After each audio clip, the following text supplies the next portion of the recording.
साम्राज्य न्यूज, सामान्यांचा असामान्य आवाज। राज्य विधी सेवा प्राधिकरण यांच्या निर्देशानुसार सन 2025 सालातील पहिल्या राष्ट्रीय लोक अदालत दिनांक 22 मार्च 2025 रोजी सोलापूर जिल्ह्यातील न्यायालयात आयोजित करण्यात आले। या लोक अदालतीमध्ये फौजदारी तडजोड पात्र प्रकरण, बँक वसुली प्रकरण, कलम 29 NI ॲक्टची प्रकरण, अपघात न्यायाधिकरणाबाबतची प्रकरण, कामगार वाद प्रकरण, वीज पाणी यांच्या देयकाबाबतची प्रकरण, वैवाहिक वादाबाबतची प्रकरण, भूसंपादन बाबतची प्रकरण, बँक सहकारी पतसंस्था यांच्या वसुलीच्या दरखास्त, नाक लवाद दरखास्त आदी प्रकरणे ठेवण्यात येणार आहेत। ज्या पक्षकारांना लोक अदालतीमध्ये प्रत्यक्षरित्या सहभागी होता येणार नाहीये त्यांच्यासाठी आभासी पद्धतीनं उपस्थित राहण्याकरिता ऑनलाईन माध्यमांचा वापर केला जाणार आहे। या लोक न्यायालयात ई-चलनाच्या प्रकरणात SMS द्वारा वाहनधारकांच्या मोबाईलवर नोटिसा पाठवल्या जाणार आहेत। नमूद लिंकवर ऑनलाईनद्वारे चलनाची रक्कम भरता येऊ शकते। महाट्रॅफिक या ॲपवर सुद्धा सदर रक्कम भरता येऊ शकते।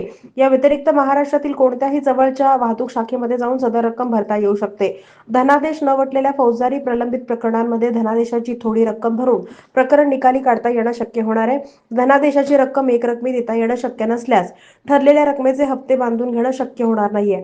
काही रक्कम लोक अदालती दिवशी देऊन उर्वरित रकमेबाबत तडजोड हुकुमनामा करणं, संपूर्ण फौजदारी प्रकरण निकाली निघणं शक्य होणार आहे। या राष्ट्रीय लोक अदालतीमध्ये जास्त पक्षकारांनी आपली प्रकरणं तडजोडीनं मिटून लोक अदालतीचा लाभ घ्यावा असं आवाहन जिल्हा विधी सेवा प्राधिकरणाचे अध्यक्ष मनोज शर्मा यांनी केलंय। प्रकरणाचा यामध्ये झटपट निकाल लागतो, तोंडी पुरावा, उलट तपासणी, दीर्घ युक्तिवाद या बाबी टाळल्या जातात।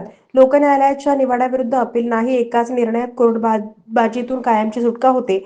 लोक न्यायालयातून होणारा निवाडा हा आपसात समजुतीनं होत असल्यानं यात कोणाचा जय होतो ना कोणाची हार। लोक न्यायालयाचा निवाडा दोन्ही पक्षांना समाधान देतो।